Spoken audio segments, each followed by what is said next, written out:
কোরআন তেলাওয়াত কার জন্য?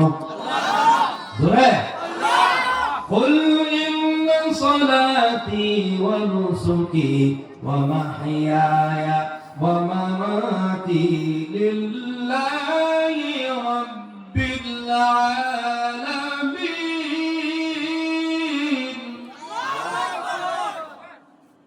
আমার নামাজ, আমার কোরআন তেলাওয়াত, আমার কুরবানি, এখানে কোনো কিছু নাই, কিন্তু বুঝাইছে আল্লাহ সব কিছু যাকাত, ফিতরা, দান, খায়রাত, কোরআন তেলাওয়াত, রোজা যা আছে সব কার জন্য?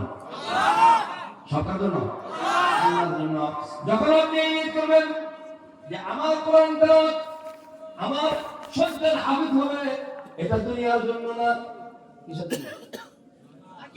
বলেন আখিরাতের জন্য। এটা আখিরাতের জন্য যদি হয়, তাহলে আপনার যে আখিরাতের চিন্তা করছেন, বাকি ফয়সালা করবে কি?